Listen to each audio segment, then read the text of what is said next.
Welcome back. AAA is set to release its new holiday forecast tomorrow with statewide and nationwide economic implications. This as gas prices continue to drop statewide. A look this weekend at the statewide average falling below $3 a gallon. That's about 90 cents lower than a month ago. It's even below the statewide average from this time a year ago. Nick Jarmus is the Director of Public Affairs for AAA, covering Wisconsin, Illinois, and Indiana. So Nick, thank you so much for joining us today. We appreciate it. My pleasure. This is some good news for gas prices really across the state. How long can we expect to see these low gas prices? Well, we do think that we haven't seen the lowest prices yet.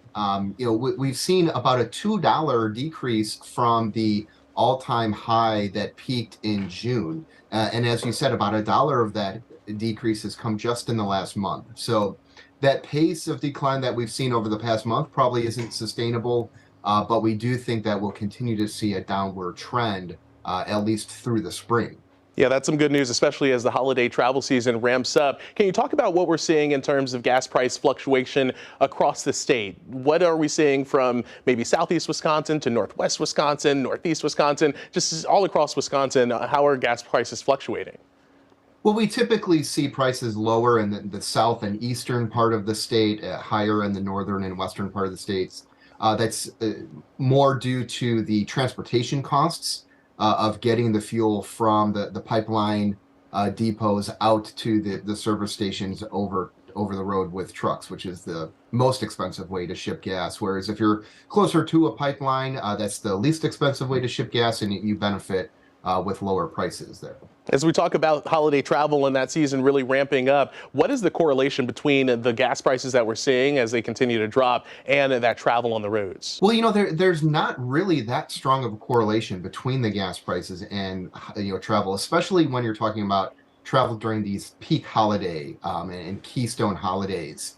As I said, we were $2 above where we are now back in June, and travel for Memorial Day and Independence Day was second highest on record. Only the year before the pandemic was actually higher. And now, even though gas prices are lower, we're still expecting to see near record high travel. That's what we saw for Thanksgiving, at least. And so it didn't create a significantly larger push for people to get out there, with the lower prices around Thanksgiving. It also didn't seem to deter people from getting out there over the summer when prices were at all-time highs. And so I know that AAA is expected to release its holiday forecast tomorrow for the upcoming winter holidays, but based off of that Thanksgiving holiday outlook that was released just last month, what can we expect to see?